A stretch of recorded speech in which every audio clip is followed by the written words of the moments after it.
I saw a post from Justin Schwartz today. It says, "What separates a good DJ from a great one in today's music scene?" He's got 72 comments on this post, but oddly enough, there are only 8 likes, which is odd to me. If you're going to comment on something, it seems like you have an opinion on whether or not you like the post. Hit the like button on this video and his stuff. It means something when you do that. It's an algorithm thing. I don't make the rules. Social media does. So if you do that, that would be cool. And subscribe and ring the notification bell and all that stuff too. If you could, if you haven't already, I'd appreciate it. I thought I'd go through some of these 72 comments. Not all of them, but some of them. I'll give you my opinion on some of this stuff. And maybe at the end, if I don't feel like everything was covered, I might riff on what I feel like separates, the good DJ from the great DJ today. I gotta tilt the glasses down because the screen's kind of far away, and these are just reading glasses for the camera. There are a lot of silly suggestions here, such as white speakers and things of that nature. The first one that I see that seems to make any sense at all is experience. Yeah, you need experience to do your job. Of course, some experience is good. Yeah, I'm down with that. Passion. Yeah, you should love what you do, Before I go any further, I just want to say that I have a choice to make here. Either I make the punk video that I've been making for the last 18 years on YouTube, or I turn the furnace off and I kick my family out of the house. It's going to get noisy. Blanca's upstairs. I don't know what she's doing. She's pacing the floors. The furnace is kicking in. The dog will probably bark. You may hear a vacuum cleaner. We can either deal with those noises in this 120-year-old house with my family living in it, or we cannot do a video at all. So we're going to do a video. Just so you understand, they're always punk anyway. So forgive the noises in the background.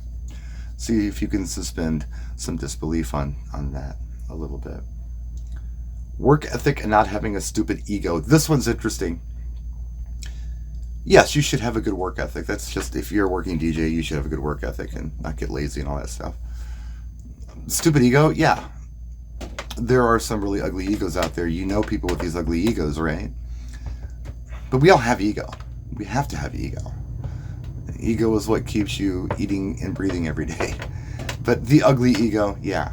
I think when I was younger, I had an ugly ego. I thought I knew it all. I was pretty good at what I did, but I was my own biggest fan, I guess. But now that I'm older, I understand that I don't know everything, and there's always room to learn. So, yeah, the ugly ego is never a nice thing, I don't think. Being able to MC and entertain large groups. I have an opinion on this particular comment and several like this. It almost sounds like that some of the people who are making the comments here are suggesting they're great and telling you what they do. Do you know what I mean? It's like, do what I do and this is what makes you great. I don't know that that is what makes you a great DJ. Maybe it helps to be a great MC as a wedding DJ, but that's just part of the job. There's also the DJ part of it. So yeah, part of it is a skill set that you can learn and hone over time, and it takes some real talent to be a good MC. But I don't know that that's what makes you a great DJ. Don't buy it. Makes you appealing as a wedding DJ, but you should be able to do other things too, such as program music and things like that, which people have mentioned. In terms of actual DJing stems and live mashups and remixes, there you go again. I think this is what this person is doing. They feel like they're great, so therefore they're saying that this is what makes you great. There's a lot of that in here. There's a lot of self-serving comments. And whatever. I mean, that's my perception of it. I might be way off. And I apologize if I am, but that's my first intuition when I see these things. That's what I'm thinking. It's my instinct to say, yeah, this is self-serving. Not only playing the songs they want to hear, but playing the songs they didn't know they wanted to hear. That's knowing your music and saying, hey, if you like this, you're going to love this. And that's a good skill to have. You combine that with programming, and yeah, it's fantastic. That definitely separates you. A passion for music, and music alone, in my opinion, it drives everything else. A passion for music, yes. But music alone, no, you have to have passions for other things too, I think, and understandings of other things as well. It is something that's important to be passionate about music. I am, There's all these records back here. I mean, I love music. I love music. But that's not the only criteria of... I guess, being an exceptional DJ. You know, you should be doing other things too. The ability to entertain consistently, no matter what type of event it is. Yeah, you entertain your audiences, of course. You play to your audiences. Knowing what not to play. Okay, sure. Yeah, that's helpful to know that something is versatility. I see this quite a few times. Yeah, I think there are some DJs who do just one type of event, and that's okay. There are other DJs who can do different types of events. I know I can do Latin stuff, I can do English stuff, I can do kind of your standard wedding fare. I can do something a lot more interesting than that too, if you let me. So yeah, being versatile is a good thing.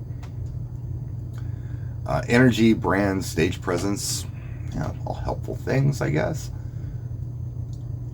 Programming ability. Just as a straight up DJ, I think really that's probably way up there on what makes you great, is being able to program effectively for the audience that's in front of you.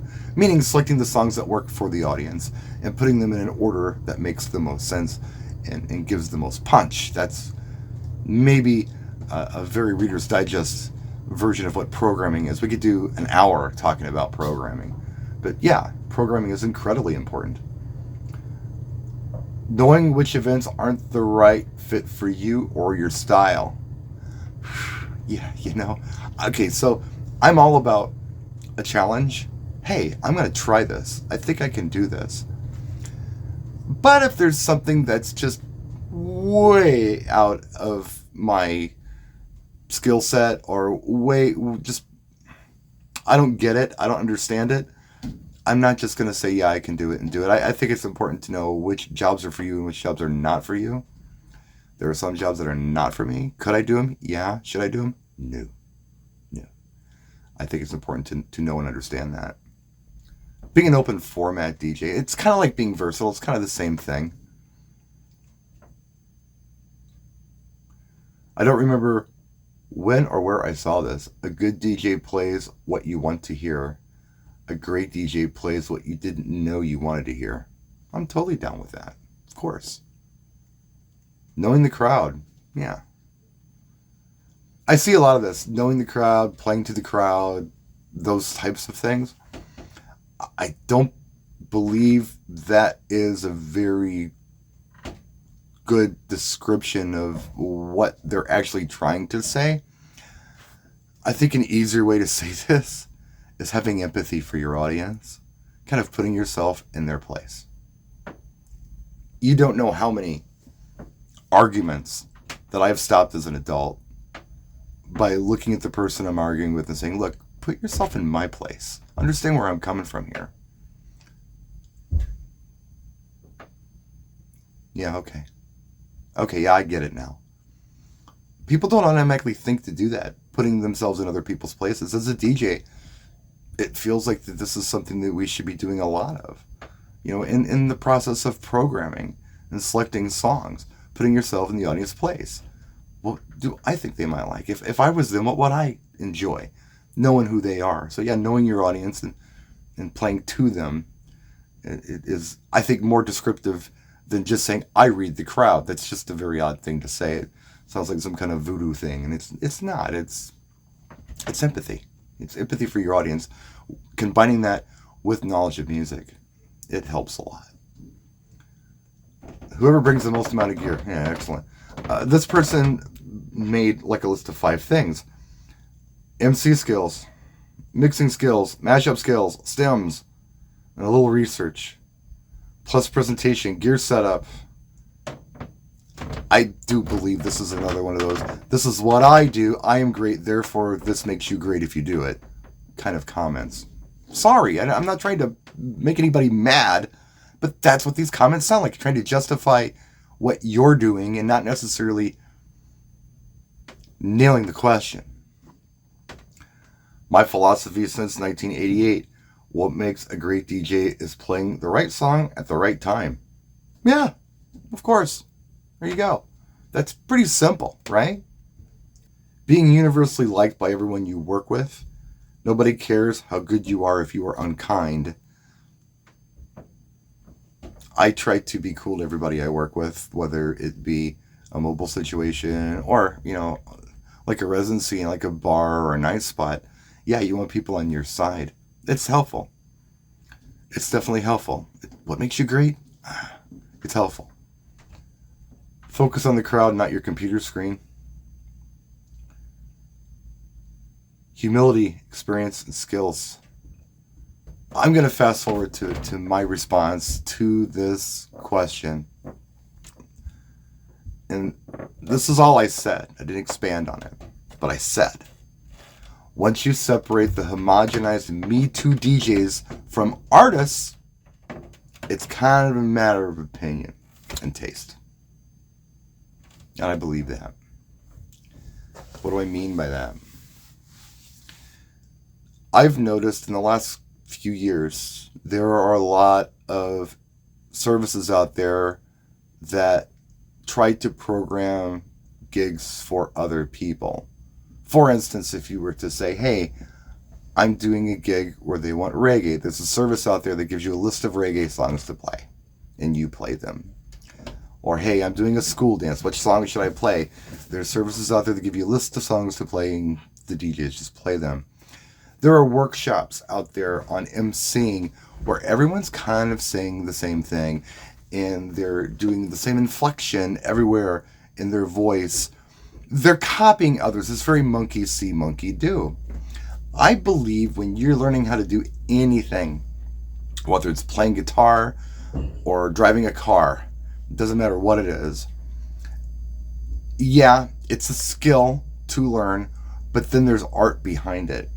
You first need to learn the fundamentals. That's the skill part, right? But after you've got that down, you can start putting your own spin on things. That's the art. That's where I believe greatness lies, always in the art. And I brought this up before, but there was an interview with Miles Davis that somebody did one time, and Miles said, the most exciting thing for me as a musician is when I learned to play like myself. I said, well, what do you mean? It's like, well, for years I was listening to other trumpet players, and I was emulating what they were doing, learning their techniques and their skills, right? The skills, right?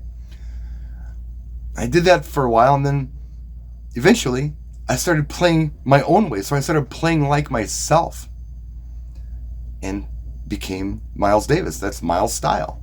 He developed that. You emulate first, and then if you have any great artistic integrity in you, you eventually go beyond that and start DJing like yourself.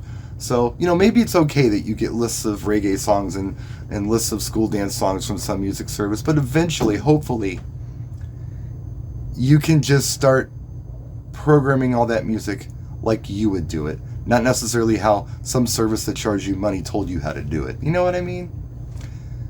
I was watching something really interesting. Rick Beato had some special guests on, and I can't remember all their names, but one of them talked about something that I've been dying to bring up, and that is called monoculture. It's a term that he used. He didn't make it up, but he'd heard it and he applied it to music. So I started DJing back in the days of what you might consider monoculture. And what this means is everybody out there was kind of experiencing the same thing. Like when I started DJing, it was in 1984 or something ridiculous like that. Everybody was listening to the same radio station, hearing the same songs at the same time. If a radio station broke a song on Monday night, when I went to school on Tuesday, people were saying, hey, you hear that song last night? Oh yeah, I heard that song. There were cable stations, but the main networks were 3 networks. We were all kind of watching the same TV shows. We could talk about that. Hey, you see that show last night? Yeah, I saw that show last night. Or if you're watching MTV, if you had cable, had MTV, you could talk about the video you saw. We were all experiencing it at the same time. Now fast forward to today, there's no monoculture anymore. We're not all listening to the same radio station anymore. We're programming a Spotify playlist. We're not all watching the same music videos because we're just looking at them as we're interested to see them on YouTube. Maybe we see them, maybe we don't. And when it comes to movies, yeah, everything's getting streamed, man. There's no more, ooh, it's Sunday, it's 9 o'clock, my favorite show is going to come on. So I need to be home Sunday at 9 o'clock. Those days are over. You can just stream it whenever. It doesn't matter that you're home at 9 o'clock. There's no more events that we all experience together as a culture, the monoculture.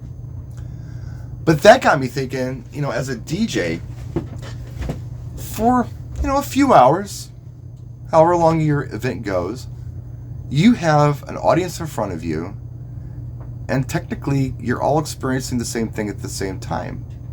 They're not used to doing that, by the way. They're used to experiencing things at their leisure. There's no urgency to experience it with everyone else, and there's really no opportunity to either. There's too many radio stations, too many streaming services. No, can't do it. So people experience things as they choose to, or as they hear about them. But when you're DJing for an audience, they're all experiencing the same thing at the same time. And you get a lot of people coming up to you and asking for very specific things that may not necessarily be what everybody else wants to hear, but they don't even know that because they're working within their own little bubble that they live in with the programming that they do themselves on Spotify, or the playlists that they make, or the streaming that they watch and the way they watch it. It's just not the same. So it's interesting to bring that whole monoculture thing back to DJing. But yeah, what makes a DJ great? It's art. It's the art, absolutely. Artistic integrity. But just because you are artistic as a DJ doesn't mean you're great.